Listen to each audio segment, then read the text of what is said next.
Ma bixir. Hayır be selamet bırak. Çıtırı. Ölmez. Çok şükür. Nika tabi nakni kayıt keni vinen nas nikeni vanini kame. Niyo?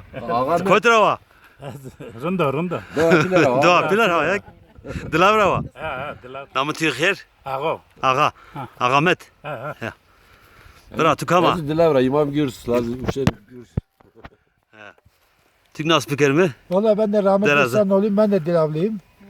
Erdal gürs. Erdal Gürs. Ma bixir halgi. Her ıslamet var. Tük nas piker mi? Ez cine yesan gürtüyor. Çıtıra vesarında. Tu esu sağ ol. Koytra mana devinika. Ez Hollandara. Hollanda rava. Devara haskene niyo? Tabii de devre her sene. Vatanı mao. Ya golatı ma. Ya vatanı mao. Mezeli pikal kanı Evet, maytare. evet, pirita, evet. Seviyoruz.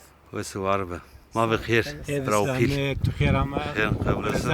Vesa, zahmet evine. Run tük vesarında. Vişyatı vesa. Tük tane nas piker mi? Tükan manas kemi tabi. Namne Haşim Savaş, ez like aliza çenci vane. Ya. Ezik Almanya'da gurun. Her seri gün ta onca sesat mitam Tamam, na devdim mal. Ya. Sınayır yön na deve. Na deve de zarın içine alt işte valı içine şu içine doğa içine ama na deve doğmuş diyor. Doğdum. Na deve de bir pili. Zokra na deve zafaz kon. Ya doğa mava tabi. Toprağı mava. Ya raştana vesu var be. Aklajı bu. Hak torek razı go. Nas piker mi kevra? Vazmi tuba bana. Şeno, soyadımı Gürzo. Tabi babamın ismi Memiş. Şırt kımaç. Yok, Kırmançkin, Gegan'ın belki niş Sağ beseket. Oldu. Vesu Başka var. savaş bıraktı. Mahor savana vaz milletesi. Ki Almanya'da bekliyor. Tük ama devi. Ezik Almanya'da kurun. Gegan'ın deva devamlı olarak eskon, deva közlemiz kon. Bravo, vaşı. Evriki arsa vereceğiz Sertan'ı tabii yeni kurulacak köy için. Ondan dolayı geldik. Çok memnunum, çok da sevindim. Buyurun ha. Vesu var. Çok teşekkür Ma ederim. bixir. خير السلام Bak nas piker mi? كنا إمامشي إسانيو ورميك ميك Musa Gürz. موسى جرزو هم كنا كنا دو هم بيوانا Hem de beyvana دو Na devi nemden ama. Az nadı mırı koydum ama her zaman Her zaman bu vaktine devi. devi. Ya. Az her zaman doğa yüzdüğümüz gün gezdi. Her zaman Deva, toda mor yasta. Çok affedilen bir mıra seni. Fethilin sanki doğa para. Ya. Yeniden. Ne doğa marında kal ama insan marında gibi. Sarıma bir, komuma bir. İnsan manyen hitap onun yerine herkes Avrupa'da. Bir deva hu tabi bir Ana deva. sarına doğma bir Avrupa'da bir herkes şu konuk biraz na doğma bana cennete. Allah da her zaman onu isterdim isterim. Vesu var mı? Ma bixir. Tut sıra vesarında. Koytra yana. Ezik dilavra. Tük dilavra. Koyu. Ben de Namı tüyxir. İpega. Peki. Savana tunak nerede? Savaş herkes ama hiç koram. Ben de çektim. Çekiliş. Çekiliş Çektim yazdım. Deva para haskena. Doğa kora haskon ki yoğun. Çekiliş olmazsa da yine ben her gün bir köydeyim. Her zaman gelirim. Severim toprağı. Vesu var. Canımdır ciğerim. Benim köyde şeyde.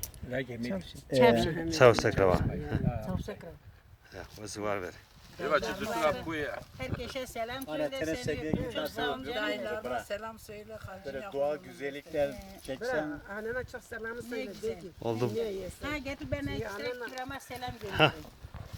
Kevra'ya savsakra, Türk savsakra kurban olayım. Senin ellerinden öperim. Seni çok özledim. Dedim belki buradadır göreyim ama yoksun.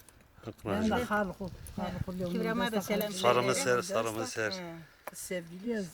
Kendine iyi bak. Anan tanıyor canım bizi. Biz hani devam. Ha peri morde mi jür mü yani dayı kortmadı. Peri ya babalık ya kıvra ya ne o ya. Aslında bu video yayınlıyorsa şey de mesela. Avrupa'daki, Türkiye'dekiler bir köy derneği kursalar, köy derneği adı altında bir güzelleşme ya köye bir güzellik yapsalar, yerleşim alanları mesela cemevidir, köy, ha? Ya cemevi işte veya konaklama, bunu konaklama mesela Meymaniye'nin şey kuşunu hitabında ne? Misafir evi. Ya misafir evi bulurumdu mesela. Herkes dernekleşmiş bir devamlı dernek için. Ya raştana, zaf raştana. Güzel doğru var. Evet. Ama ki dernek gibi hükümet ki ona göre kolaylık bakıyorum. Ama tek şey hükümet değer mi darum mesela? Dernek işi. Doğru var. Devam var en azından kilise okulunda ondan modern Avrupa'dan. İpiye dernek kurmuş kere yardımcı günleri yani dev bir güzelleştirmiş kere cemevi, aşevi yapsalar tabii daha yolunda olur, daha güzel olur. Ya ben de video çektim yayınlayamadım. Video çektim burada yayınlayamadım. Ben de o konuları anlatmaya çalışmıştım. Dernek kurulsun, güzelleşme olsun, köyle ilgili. Bu bizim köyümüz bütün köylerin ortak merkez alanı yani. Yani burası çekim alanı. Yani burada bugün belki bizim köylülerimiz var ama ileride belki yabancı bir köylü de buraya gelip yatırım yapabilir güzellikler olduğu zaman. Ama bu İpek yolu yapılıyor, değerleniyor arsalarımız, tarlalarımız.